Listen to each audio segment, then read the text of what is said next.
mars 2025. On va commencer tout de suite avec l'adoption de l'ordre du jour. Alors, qui propose Gilles et Catherine. Alors, présentation et dépôt du rapport financier. On accueille ce soir Christina Laplante, CPA, auditrice de Raymond Chabot Grant Thornton, qui vient nous présenter le rapport financier au 31 décembre 2024 de la municipalité. Alors, je crois qu'on est en mesure de projeter la présentation de Mme Laplante.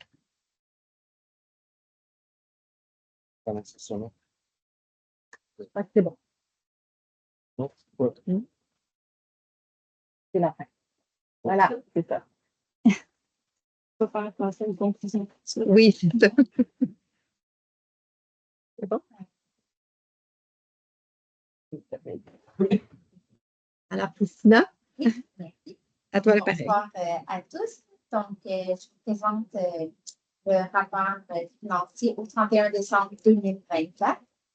Donc, avant de commencer dans les chiffres, simplement noter que le rapport de l'auditeur, comme l'année dernière, c'est un rapport qui présente seulement une réserve au niveau des obligations liées à la mise hors service.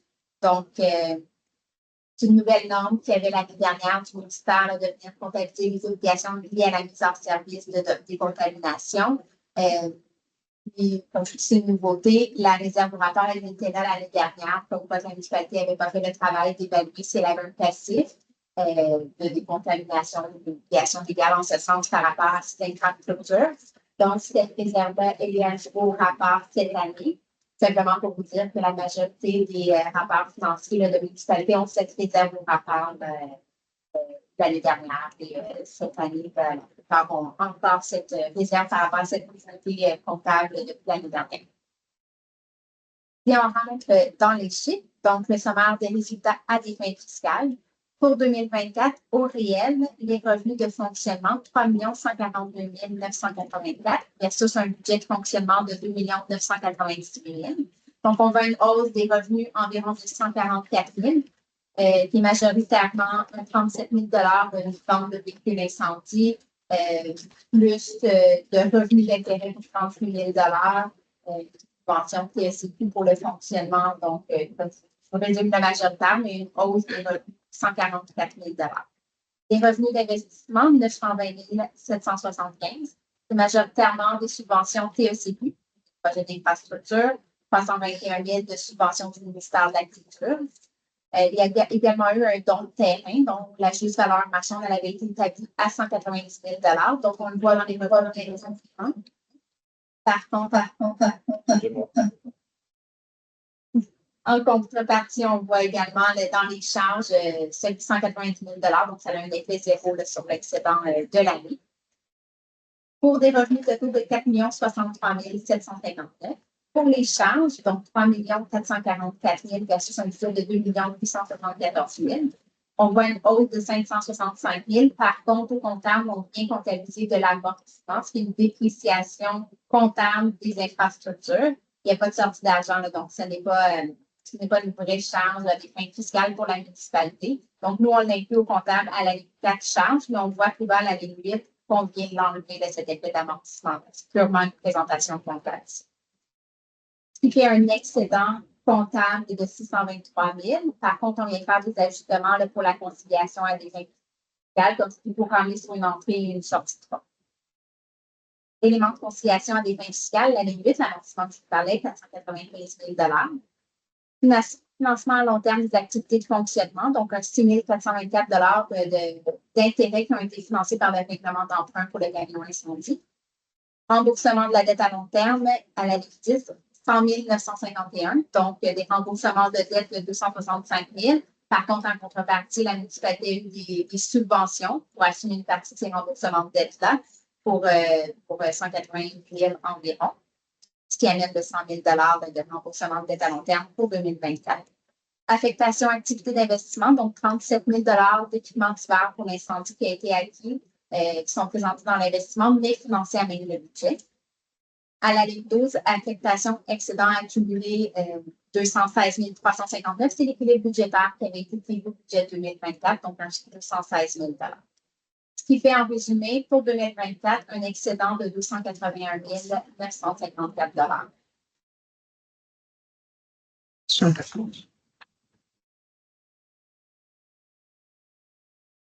À la page suivante, c'est le sommaire de la situation financière. Donc, le portrait au 31 décembre 2024. Les actifs financiers, la trésorerie équivalente trésorerie, 1 897 000 Les débiteurs, 1 846 000 Ça inclut des taxes municipales à recevoir, des subventions à recevoir, TPS, et éducation à recevoir, d'autres petits montants aussi à recevoir. Actifs financiers totaux au 31 décembre 2024, 3 743 000. Pour les passifs, créditeurs et charges à payer, 415 000 revenus reportés, 87 585. Ça inclut des subventions, en fait, qui n'ont pas encore été utilisées, qui vont être utilisées dans les prochaines années, et des taxes perçues d'avance, carrière sablière reportées. Dette à long terme, 5 210 000 donc 2 millions de nouveaux règlements d'emprunt. On a remboursé pour 265 000 de remboursement de dette à long terme. Ce qui fait des passifs totaux de 5 713 000 Donc, au 31 décembre 2024, la municipalité présente une dette nette de 1 970 000 Pour les actifs non financiers, donc immobilisation corporelle, 13 731 000 Il y a eu pour 2 940 000 d'acquisition de nouveaux projets, soit d'infrastructures, sur les routes, sur les bâtiments, pour 2 940 000 Autres actifs non financiers, 29 337, c'est des frais payés d'avance et de l'inventaire. Page suivante. Pour le détail de l'excédent déficit accumulé, donc, on parlait tantôt d'un 280 000 d'excédent de 2024. Si on l'ajoute aux excédents cumulés par le passé, l'excédent de fonctionnement non affecté est de 1 299 125, ce qui représente environ 5 mois et demi par rapport aux charges, au budget. Pour les fonds réservés, fonds de roulement, un 81 600 celle disponible des règlements d'emprunt, 115 000 fonds réservés aux dépenses liées à la tenue d'une élection, 6 000 Et au 31 décembre 2024, il y avait pour 159 534 de dépenses d'investissement qui restaient à financer. L'investissement net des immobilisations corporelles, 10 448, c'est tout simplement la valeur comptable des immobilisations, moins les dettes à long terme par rapport à ces immobilisations-là. Ici, on va voir la dernière page, la page qui suit, pour la section sommaire de l'analyse de la dette à long terme. Donc, on voit le 5 222 000 de dette à long terme qu'on parlait au bilan tantôt. Cette répartition de la dette, il y a 115 000 qui est les soldes disponibles règlement d'emprunt. À la charge de l'ensemble des contribuables, il y a 2 604 000, donc du 5 millions, 2 604 000 sont à la charge de l'ensemble des contribuables. 563 000 à la charge d'une partie des contribuables. 732 000 qui est des subventions du gouvernement du Québec qui est reçu pour assumer ces emprunts-là, ces dettes-là.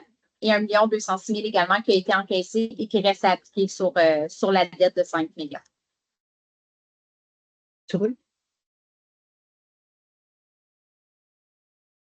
De mon côté, ça fait le tour de ma présentation pour le rapport financier au 31 décembre 2024. Merci, Christina. Ben, de façon, juste en résumé, sortir un peu des chiffres, je veux dire que dans le fond, ce qu'on voit, c'est que le surplus libre de la municipalité, je retiens qu'on a atteint le 5 mois, on recommande toujours le 6, on était à 4, on est revenu à 5. Ça laisse une très belle marge de manœuvre à la municipalité pour faire face à des situations plus dramatiques ou qui demandent des interventions rapides.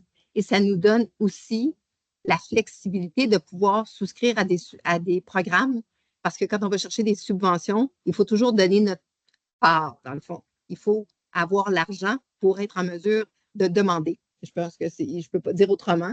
Alors, cette marge-là nous laisse toute l'attitude voulue pour aller chercher des projets, dans le fond, réaliser des projets qu'on va toujours subventionner plutôt qu'entièrement financer aux frais des contribuables. Voilà. Est-ce qu'il y a des questions sur cette portion de présentation, sur les résultats, sur... oui.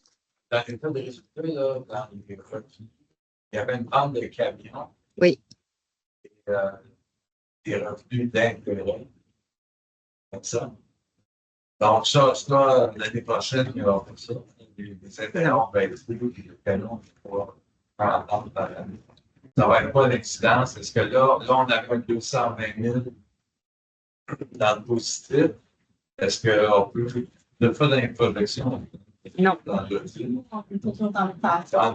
Mais les charges, c'est pas de décembre. Dans les charges qui étaient en 2024, est-ce qu'eux risquent d'être plus élevés ou est-ce qu'il y en a qui étaient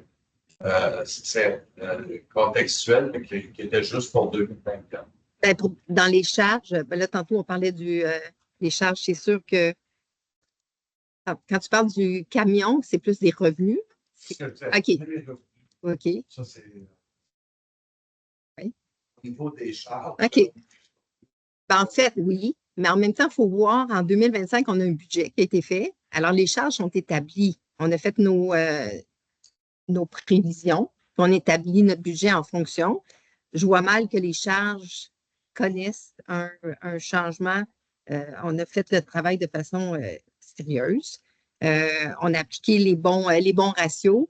Maintenant, ce qui a fait qu'il y a eu aussi de l'excédent, il y a eu des subventions qui n'étaient pas attendues, qui sont arrivées, qui se sont matérialisées. Est-ce qu'il y a d'autres réponses à donner à ça?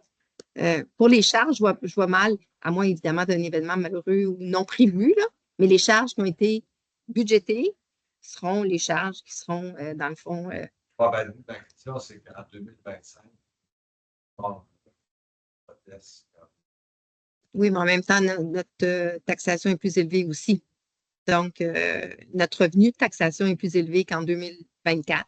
Donc, ça va venir, les charges sont plus élevées aussi, mais l'un vient compenser l'autre. Ça s'équilibre. On arrive à un budget équilibré pour 2025. Sans faire appel au surplus. Oui.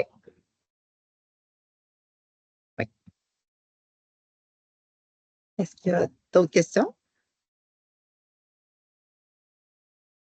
Oui? Non? C'est bon? Personne d'autre en ligne non plus? Bien, Christina, merci. Oui, on se reparle. C'est toujours un plaisir. Merci.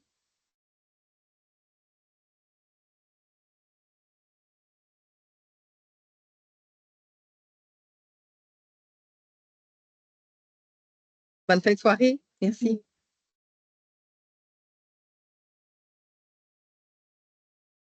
Alors voilà, il vient clore un gros morceau. Oui, c'est ça, pour nous. On va poursuivre la séance de ce soir avec l'adoption du procès-verbal de la séance du 3 février. Qui propose? Gilles et Josiane. Point 4, dépôt d'un procès-verbal de correction portant sur la résolution 507-0125. C'était pour l'émission d'un chèque, la restauration des vitraux. La correction a été faite. Le chèque, on a corrigé le montant du chèque à donner. Alors, qui est moindre que, c'est ça, que plus. Qui propose? Catherine et Gilles. Point 5, adoption de la liste des comptes à payer. Je n'ai pas mentionné tantôt, on a deux conseillères, évidemment, qui sont absentes ce soir. Là. Alors, on va rouler un peu plus rondement avec les propositions. Josiane, merci. Et Bob. Suivi et info de la mairesse. Ben, tout d'abord, on a mentionné que les comptes de taxes ont été envoyés. J'ai entendu que certains n'avaient pas reçu leur compte de taxes. Je vois ben, là, en principe, tout a été posté mercredi de la semaine dernière, si je ne me trompe pas. Alors, ça devrait vraiment, sinon mardi. Mais il y en a beaucoup qui l'ont reçu. Alors, je dirais comme attendez jusqu'à la fin de la semaine, puis si jamais, peut-être comme faire un petit suivi. Je veux aussi mentionner que vous allez voir sur votre compte de taxes tous les règlements d'emprunt, en fait, tous les postes qui sont chargés sont décrits, n'apparaissent pas dans un bloc. chaque élément est présenté de façon distincte. Malheureusement, on utilise des abréviations parce qu'on est restreint dans le nombre d'espaces. Pas toujours facile à comprendre, dans le fond, ce qui est évoqué sur le compte de taxes. Dans le messager, j'ai repris chacune des lignes avec les abréviations, avec l'explication au complet à quoi réfère le règlement d'emprunt pour un petit peu plus de transparence et de clarté. Également, le paiement direct est maintenant possible à l'accueil, à l'hôtel de ville. Alors, c'est un ajout sur les modes de paiement qui sera le bienvenu pour bien des gens. Le pont du Moulin assis, qui est fermé depuis quelques années, bonne nouvelle, les travaux débutent dès que la météo le permet. Les matériaux sont déjà commandés. On va faire un petit suivi, par contre, là-dessus, parce qu'on... OK. Ah, OK. Parce qu'un des... en fait, un résident nous mentionnait que les équipements seront installés du côté... En fait, j'allais dire de l'autre côté, c'est pas clair. Du côté ouest, exactement. C'est ce que j'allais dire, du pont. Alors que du côté est, il n'y a absolument pas de maison, il n'y a rien, puis l'accès est en asphalte. Ce serait très facile de déposer les équipements. Alors qu'en le mettant du côté ouest, on est obligé d'abattre des arbres et d'arbres piétés sur des terrains. Alors, on fait le suivi pour voir pourquoi il n'est pas possible de mettre l'équipement du côté est.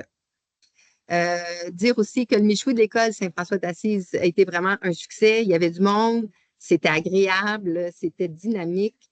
Ils ont récolté autour de 15 000 $ je pense, ce qui est très, très, c'est plus qu'acceptable. C'est une très belle réussite.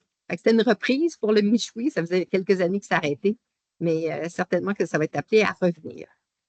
La patinoire, on travaille fort pour la rendre le plus longtemps possible accessible et agréable pour l'ensemble des usagers. J'espère bien que pour la semaine de relâche, malgré que je pense qu'il y a une journée de mauvais temps, là, qu'on va être capable de la tenir pour les enfants et les grands aussi. Et je termine sur le point pour la Journée internationale des droits de la femme. Il y aura une projection ici du documentaire, ici même dans la salle du conseil.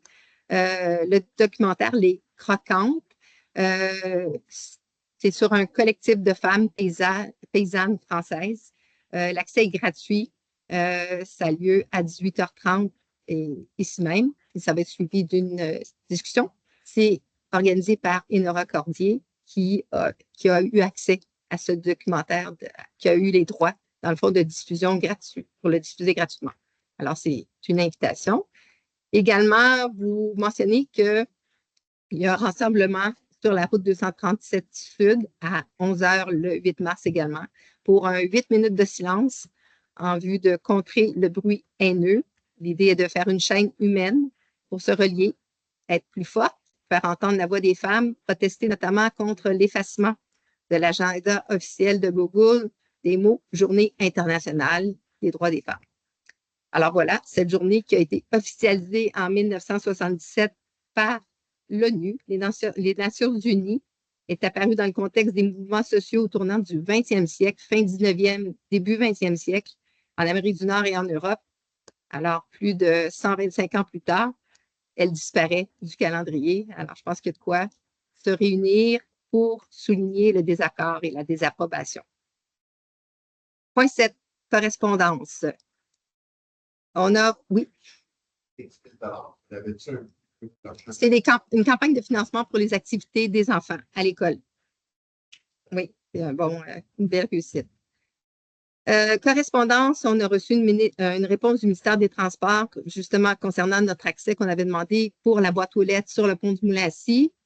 Tout dans le fond, se règle parce que le pont sera refait, mais on garde notre contact précieux et privilégié avec le MTQ. On aime ça leur parler pour parler effectivement de l'installation des équipements. Une correspondance aussi qu'on a reçue aujourd'hui même de M. Martin Laroche qui demandait à connaître le montant exact du règlement d'emprunt pour les rénovations d'église à l'église anglicane. Alors, il poursuivait en demandant, une fois les travaux réalisés, combien de jours par année l'endroit sera utilisé par la population.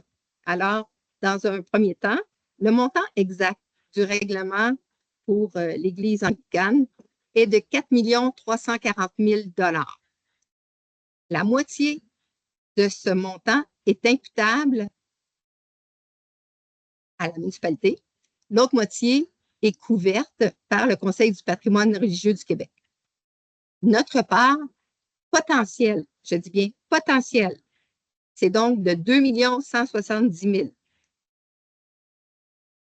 Avec ce règlement, en fait, c'est comme une enveloppe qui nous est consentie qu'on ne veut pas ici au Conseil utiliser. On ne va pas aller utiliser ce 2 170 000 pour par la suite taxer les citoyens.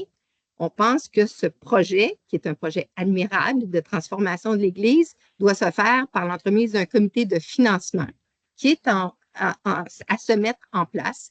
Une grande campagne qui sera organisée pour aller chercher la part de la municipalité qui va nous permettre de l'investir pour aller chercher l'autre moitié que le gouvernement va nous donner en contrepartie. N'empêche qu'il y a quand même eu de l'argent à mettre à l'Église. Il y avait des travaux de base qui devaient être faits, qui nécessitaient une intervention plus urgente. Il y avait le toit, il y avait les fenêtres et il y avait les vitraux. La municipalité a pris cette part-là, on s'est engagé, on a réalisé les travaux. Maintenant, comme je dis, on dit stop, on arrête, puis on prend le temps d'amasser des fonds par l'entremise de donateurs, de bienfaiteurs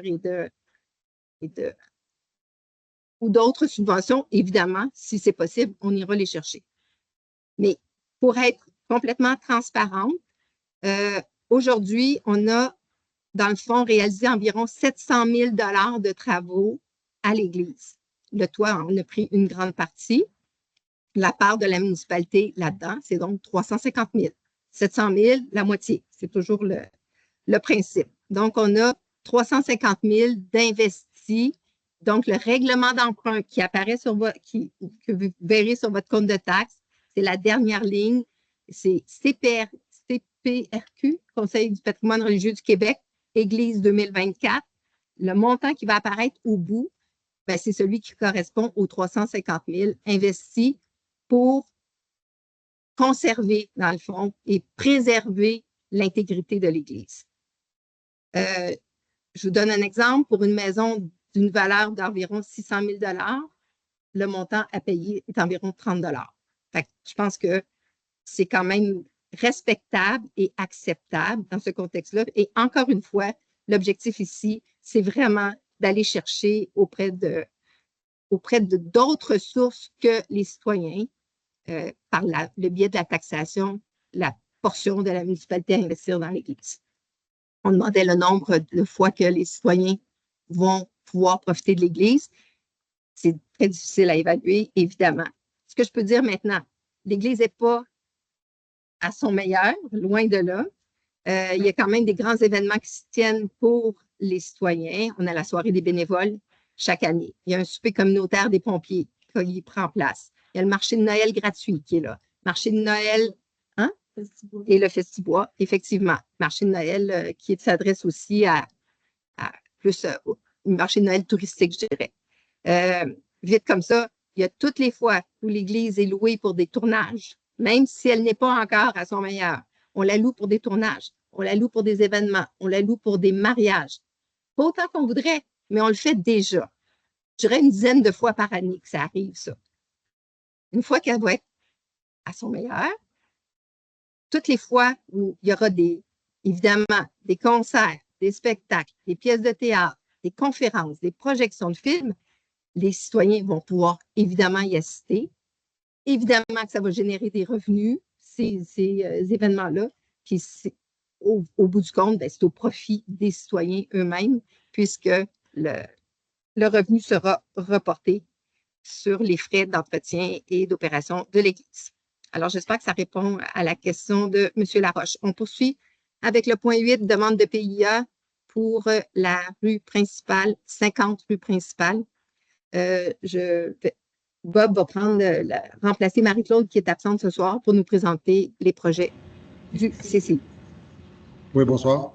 Ça marche ça?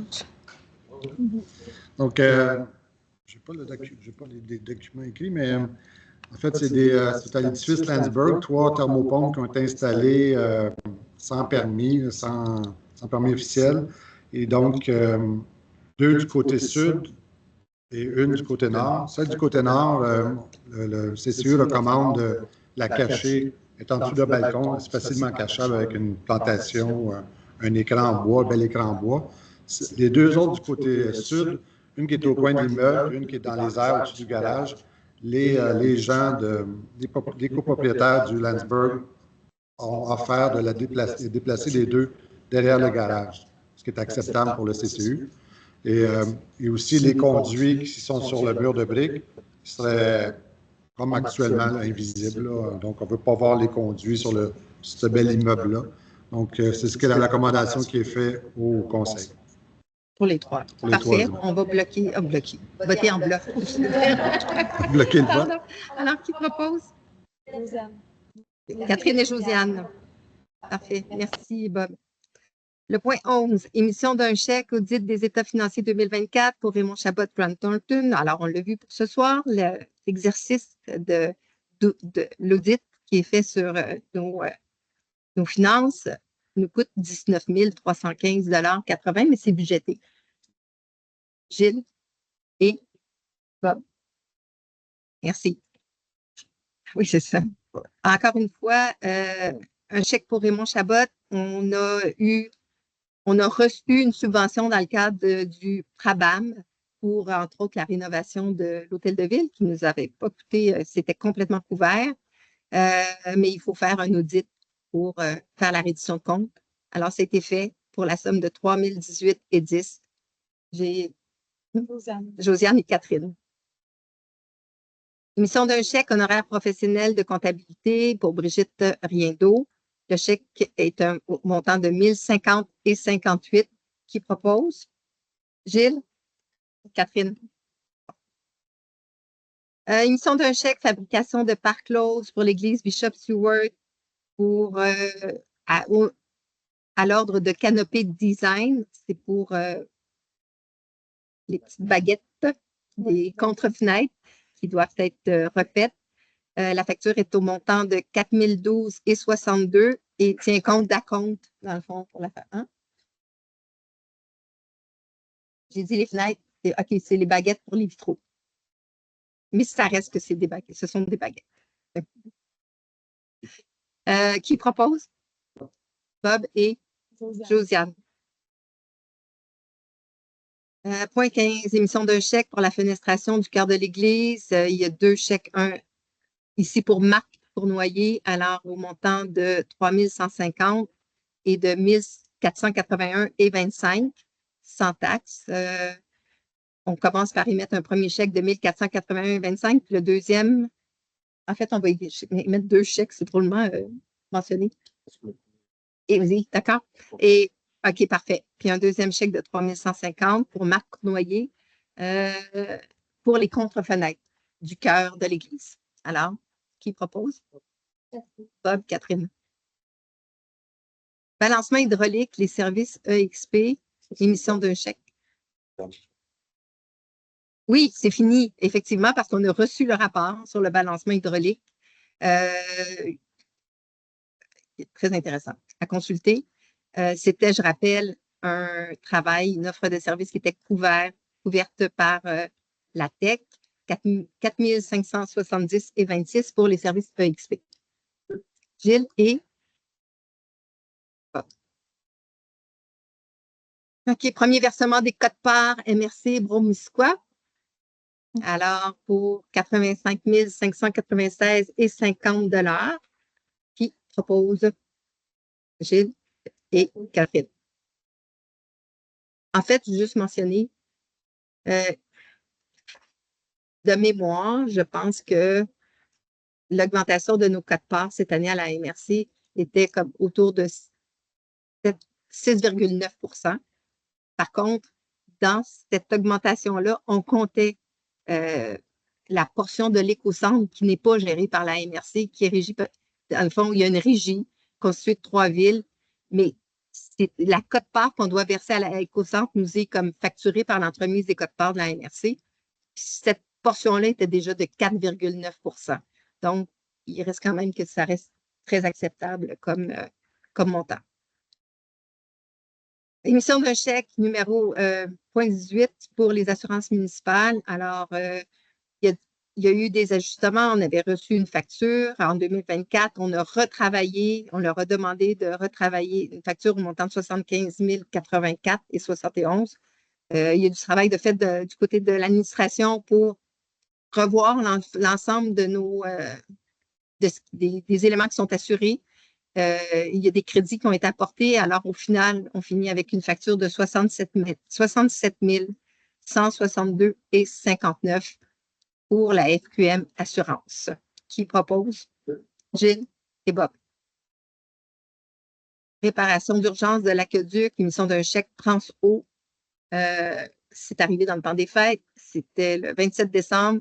Il y a eu un bris d'aqueduc. Pour ceux qui étaient branchés, ils se rappellent. 1875 $ sans taxe. Qui propose? Josiane et Catherine.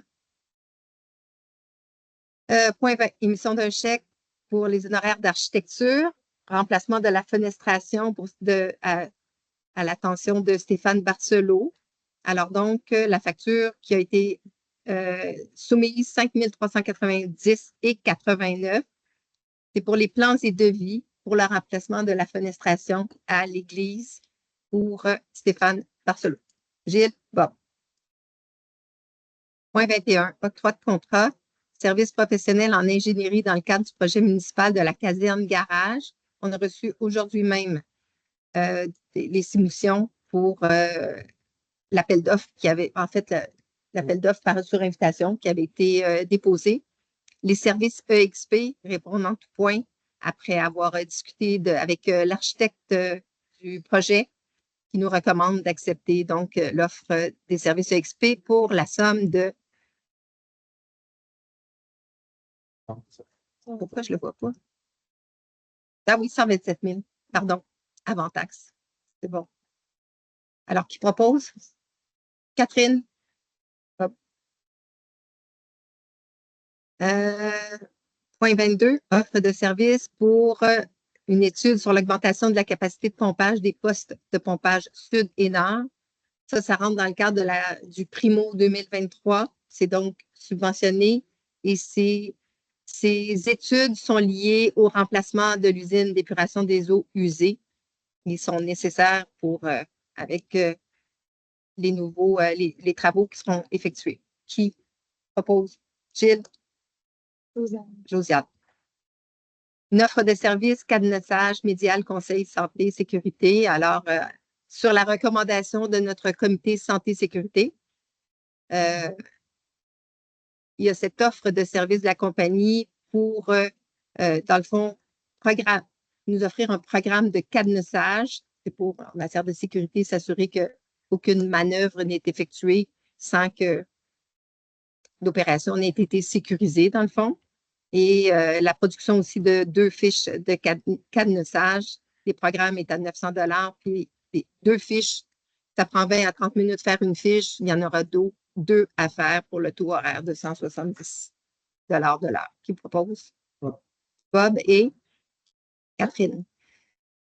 Offre de service pour la modification du poste de surpression, volet panneau de contrôle, volta électrique. Alors, c'est pour à la somme de 23 430 $. L'offre de service de cette compagnie qui vise à rajouter au panneau de contrôle, rajouter un panneau de contrôle et de télémétrie au poste de surpression qui est situé sur la rue de la Liberté. Propose Gilles. Catherine, merci. Offre de service pour une étude et recommandation des lots orphelins. On a différents lots orphelins qui tapissent la municipalité, le territoire, mais c'est peut-être un peu fort. Mais qui flottent dans la municipalité, dans le sens où il n'y a pas de propriétaire, il n'y a pas de. C'est des gens qui sont morts depuis plus d'1 siècle parfois. Alors, on veut voir avec notre notaire les actions à poser pour les récupérer en bonne et due forme. Pour la somme de au taux horaire de 225 avant taxe, pour un montant total estimé à 1 350. Qui propose? Bob et Gilles. Fourniture et pose d'arrêt de neige sur la toiture de l'hôtel de ville, toiture 4 saisons. Alors donc, on a une intervention qui a commencé aujourd'hui même pour réparer des dommages à notre nouvelle toiture qui avait été causée par les forts vents. Un arbre est tombé sur la toiture. Il y avait une correction à apporter aussi au travail qui avait été effectué. Donc, il y a une offre de service qui nous est soumise ici pour poser des arrêts de neige. Avec les accumulations, on s'est rendu compte qu'il y avait comme un manquement du côté de l'entrée d'hôtel de ville et du côté où les voitures se stationnent. Donc, pour 2 395 avant taxe. Qui propose? Catherine. Josiane. Une fenêtre coupe-feu pour la salle Petit Pinacle de la part de Vitrerie Cowansville. Alors, je vous explique, la salle Petit Pinacle, c'est la première salle, dans le fond, qui sert de bureau au service d'urbanisme. Il n'y a pas de fenêtre dans cette salle-là. Ça reste que c'est pas très agréable d'y passer la journée complète. Donc, on a fait vérifier par l'architecte qui nous confirme que la soumission, l'offre est acceptable pour la somme de 2 231,55 $. On s'entend que c'est une fenêtre intérieure, une fenêtre coupe-feu. De là, le montant. Alors, voilà. Qui propose? Josiane. Gilles. Un avis de motion ici pour un projet de règlement qui sera déposé à la prochaine séance pour l'augmentation du fonds de roulement au moyen de l'affectation d'une partie du surplus accumulé. Alors donc, on a vu tantôt que la municipalité dispose d'un surplus libre d'environ 1 200 000 $. On veut, dans le fond, on veut pas transférer, on veut consacrer une portion de ce surplus libre-là à notre fonds de roulement. C'est une manière, dans le fond, une manière d'effectuer des opérations d'infrastructure et de financer des opérations d'infrastructure qui est plus conforme que d'utiliser tout simplement tout conforme, plus malléable, plus flexible et plus, dans le fond, contrôlé. Voilà, c'est le mot que je cherchais. Une façon plus contrôlée que d'utiliser juste simplement le surplus libre pour financer nos propres opérations. Alors, qui donne l'avis de motion? Josiane. Parfait, merci. Et dépôt du projet. Oui. Alors, le projet sera disponible sur le site web, comme j'entends à côté. Adoption du règlement sur la circulation et le stationnement. L'avis de motion avait été donné précédemment. Donc, c'est un projet qui vient se conformer au projet de règlement qui est en cours dans toute la MRC au sujet de la circulation et du stationnement sur notre territoire. Un seul changement est apporté. Un panneau céder le passage a été, dans le fond, le panneau de signalisation céder le passage a été rendu non applicable sur notre territoire. Non?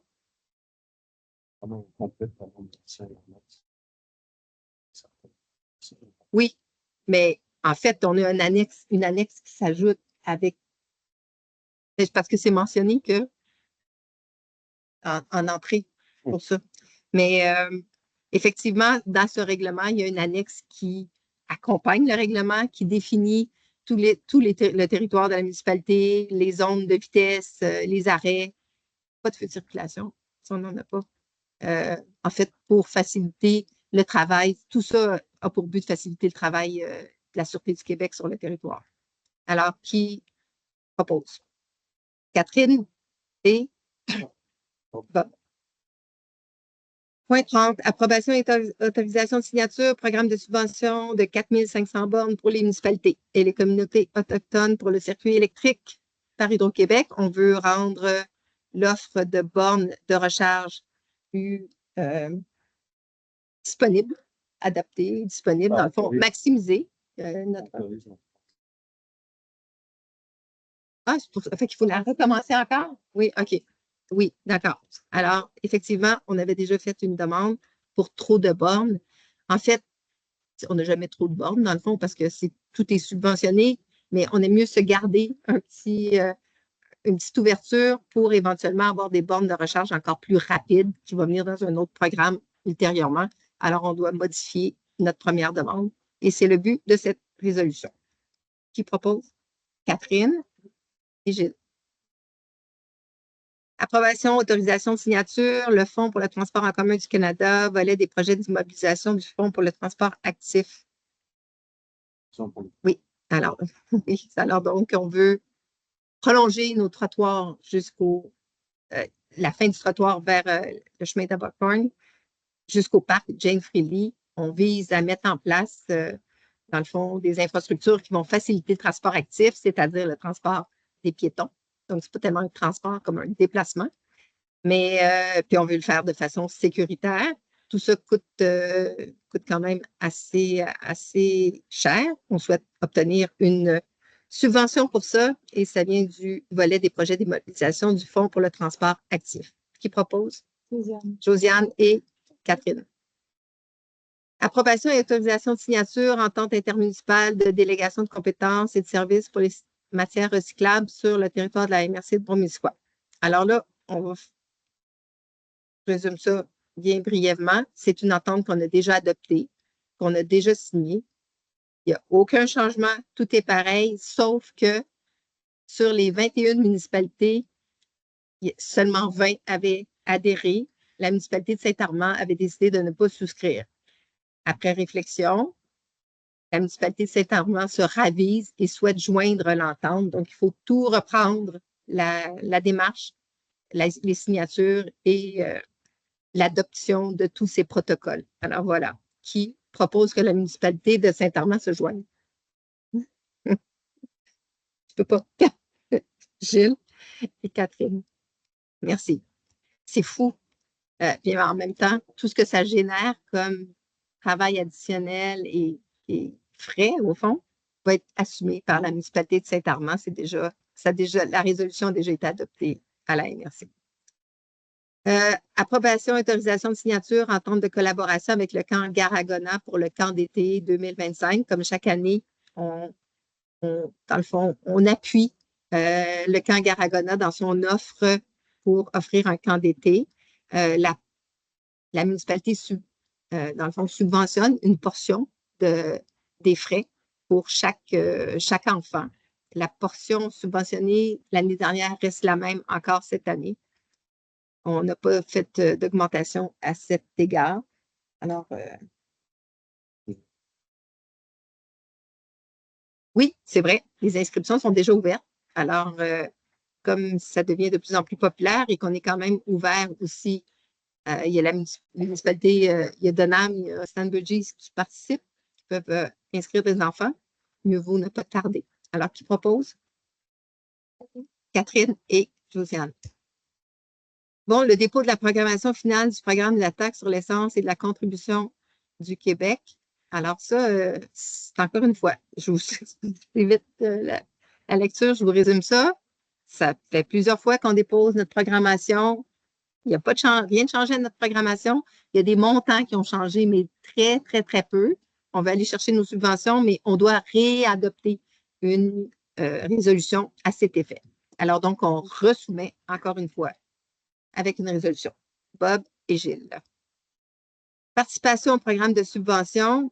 Alors, dans le but d'aller maximiser, dans le fond, les retombées de tout, on mandate notre directeur général pour aller chercher des subventions dans le cadre de construction, hausse et conception, analyse énergétique pour Hydro-Québec, transition énergétique Québec, environnement, bâtiment communautaire vert et inclusif, gouvernement du Canada, bâtiments municipaux durables, Fonds des municipalités du Canada. Alors, je suis sûre qu'on est tous d'accord à mandater notre directeur général à travailler en ce sens, qui propose. J'en ai deux là-bas. Gilles et Bob. 36. Projet d'entente intermunicipale, embauche et partage d'un conseiller en urbanisme. Alors, on veut déléguer notre directeur général pour qu'il puisse faire appel au service externe d'un bureau d'urbanisme dans la vacance du poste, car on recherche, on fait, dans le fond, ouverture de c'est pas je pense que c'est. Est-ce que c'est vraiment comme l'ouverture de candidature? Oui, Voilà, OK. c'est l'appel. L'appel, OK. Alors, donc, malheureusement, on doit rechercher une ressource en urbanisme. Donc,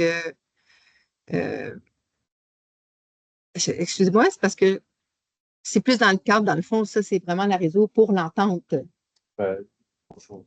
La première, c'est que je puisse commencer à préparer la réseau. Oui. Excuse-moi d'entendre. L'entente. Comme on avait fait pour Donc, il prépare l'entente. la deuxième. Pour partager. Si le poste de l'attente, c'est tout de suite l'appel d'offres sans peu d'attente. Une résolution. Parfait. Et le troisième, c'est que si jamais ça tarde sans résolution. On peut s'aller vers vers un bureau privé. Alors, c'est parfait. C'est clair. Il devrait parler. Ce serait beaucoup plus clair. Qui propose? Josiane. Bob. 37. Adoption du rapport annuel 2024, le schéma révisé de couverture de risque en sécurité incendie. Alors, on doit adopter ce rapport-là chaque année. On en est à la dernière année du schéma révisé. C'est l'année 8. Ça fait 8 ans dans le fond, chaque année, le rapport nous est déposé avec les volets bien précis, des évaluations bien précises, avec des indicateurs de performance, un plan de mise en œuvre. Il y a vraiment comme l'état des véhicules, l'entretien, c'est vraiment complet. Vraiment, le rapport offre une belle image de l'entretien qu'on apporte et surtout des efforts qui sont mis par nos pompiers en matière de sécurité. On remplit à toutes fins utiles à 100% presque toutes les coches en matière de prévention, puis de visite et de tout ce qui s'ensuit. Alors, un petit élément à améliorer au niveau de la prévention des risques élevés, mais cet élément-là était déjà déficient avant, puis il a connu quand même une très bonne amélioration cette année. Alors, du beau travail qui a été fait. Qui propose? Josiane et Gilles.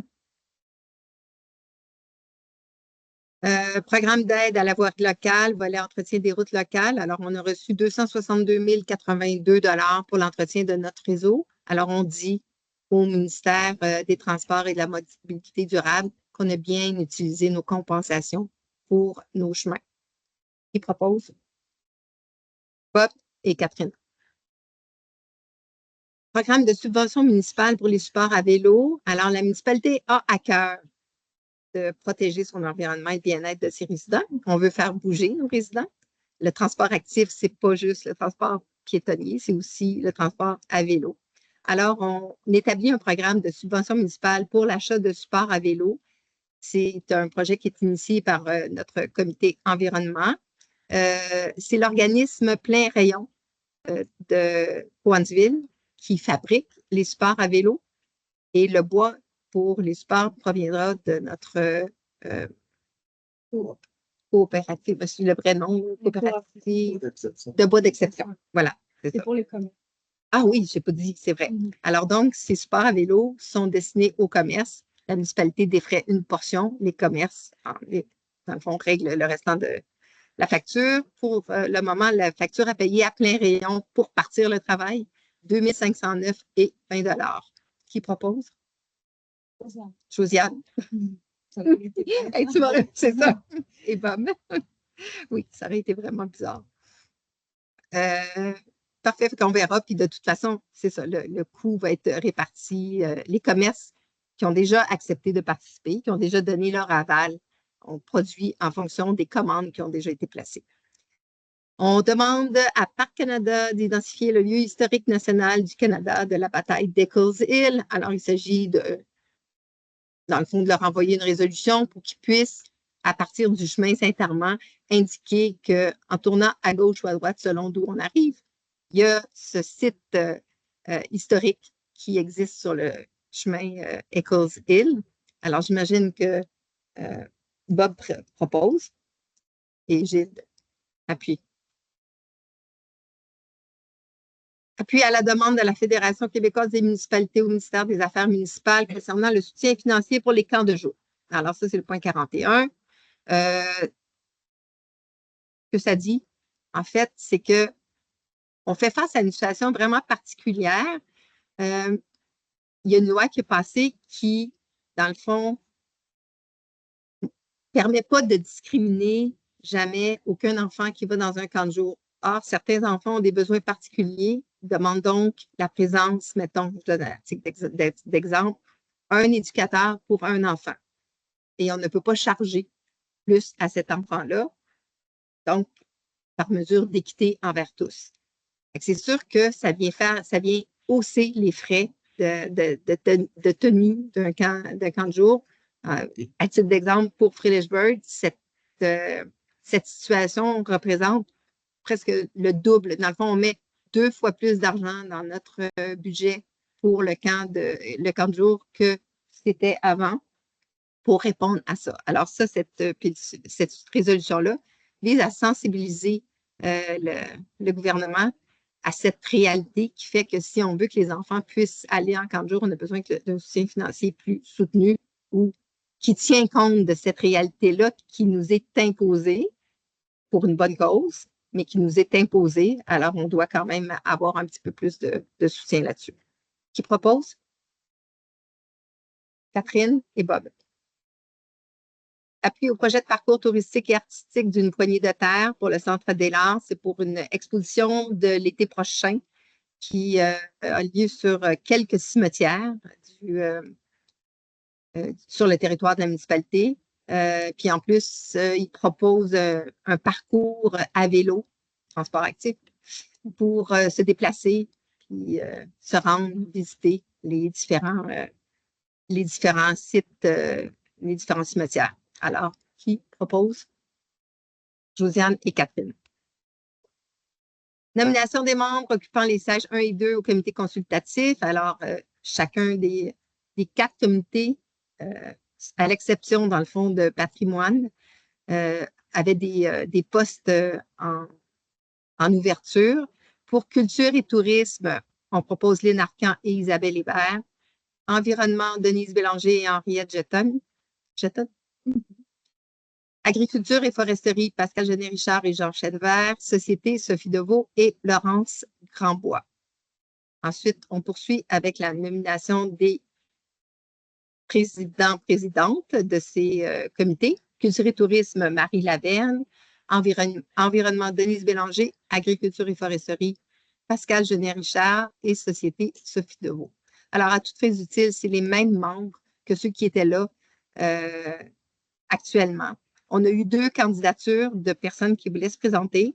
C'est apprécié. C'est vraiment, puis c'est pas pour rejeter, mais il y a du travail en cours qui est amorcé déjà dans le sein des comités, puis ils souhaitaient comme garder, là, dans le fond, le rythme et poursuivre là-dessus. Donc, c'est quand même une invitation à resoumettre les candidatures pour d'autres ouvertures, soit dès l'année prochaine. Il y a toujours 2 postes dans chacun des comités qui viennent chaque année à renouveler. Alors, qui propose? Josiane et Catherine. Bon, on arrive au point où j'arrête de parler. Alors, comité consultatif société, Stéphanie m'avait dit qu'il y avait certains projets qui avaient été retardés à plus tard. Donc, elle pouvait reprendre le fil le mois prochain. Il n'y avait rien à souligner d'exceptionnel pour le comité pour ce mois-ci. Environnement? Pareil pour nous. Ok. On se rencontre cette semaine, le 6 mars, jeudi, pour parler du plan d'action sur les plantes exotiques envahissantes. Donc, on est comme rendu là. OK. Ouais. Parfait. Je vous donnerai des nouvelles prochains mois. OK. Culture, tourisme, Marie-Claude n'étant pas là, je n'ai pas eu rien de particulier. À mon sens, il n'y avait pas rien qui ressortait. Ça ira au mois prochain, comme pour patrimoine bâti aussi. Agriculture, foresterie, Bob, il y avait quelque chose. Donc, on s'est rencontrés le mois dernier, combien de temps? Tu peux faire.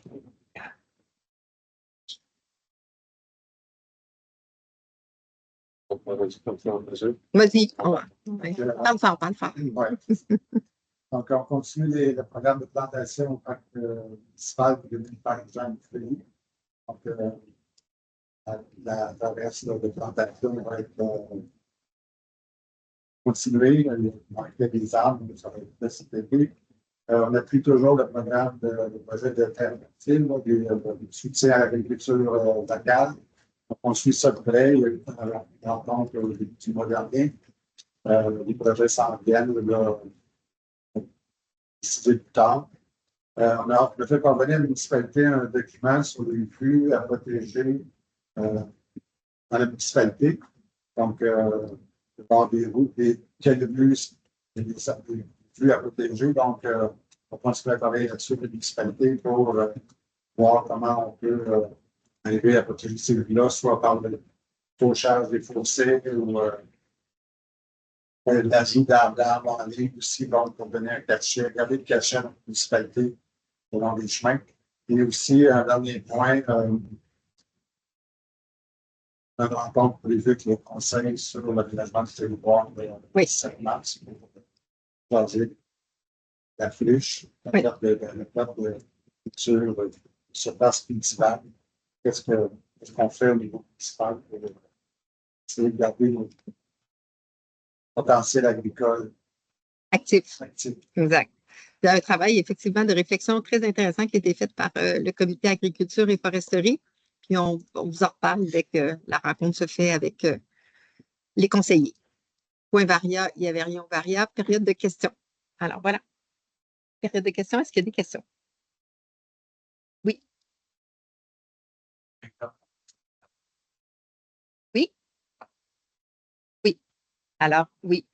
Donc, là, est-ce que la municipalité fait une tournée pour voir ceux qui sont Oui. d'infraction? Absolument. Absolument. On a, en fait, les éléments en infraction, je pense bien qu'ils ont tous été repérés.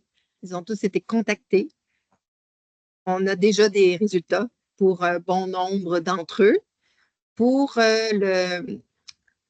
les personnes en infraction, je suis certaine de connaître, en fait, on parle de la ferme expérimentale, qui, elle, est un petit peu moins collaborative, effectivement, parce qu'ils disent qu'ils relèvent de la réglementation fédérale et qu'ils ne sont pas soumis à notre réglementation. Alors, comme on est des bonnes personnes, on tente de régler le tout de façon aimable en s'adressant à eux. Dans le fond, on reconnaît la nécessité pour eux d'avoir un éclairage. Tout ce qu'on leur demande, c'est de le diriger vers le bas plutôt que vers directement devant ou vers le ciel. Alors, je pense qu'entre personnes de bonne volonté, on va arriver à s'entendre en parlant aux bonnes personnes. Alors, on travaille, mais j'ai ici un conseiller qui va ajouter quelque chose. Vas-y, bonne. Je pense qu'on est rentré au point où peut-être un citoyen a une pétition par le budget privé local, l'élection qui s'en vient. Je pense que c'est le temps que la ferme expérimentale, c'est l'opinion des citoyens en considération, et non qu'elle est bloque. Elle nous dit que son règlement est au-dessus du règlement municipal. Ensuite, c'est inactif. Je pense qu'une pétition va peut-être. Les pétitions sont toujours pertinentes et apportent toujours un poids, effectivement, à des demandes, mais je maintiens qu'il y a quand même, je ne me trompe pas, Monsieur le directeur général, les ouvertures ont été faites auprès de je dirais comme des supérieurs,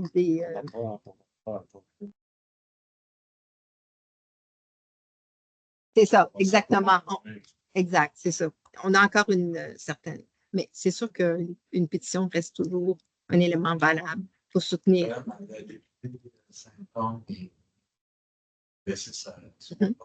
là, on va attendre, j'imagine, à la prochaine élection. C'est pour ça que je pense que les démarches qu'on fait en ce moment vont être plus efficaces parce que si on pense à la prochaine campagne électorale, prochaine élection, le temps de nommer puis même, je veux dire, même la députée, on ne sait pas là où le député qui sera ici, dans le fond, la position qu'il occupera, là.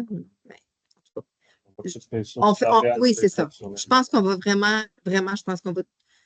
C'est le bon sens, là. Ça finit par avoir préséance à un moment donné, là. Donc, voilà, j'ai bon espoir. Oui.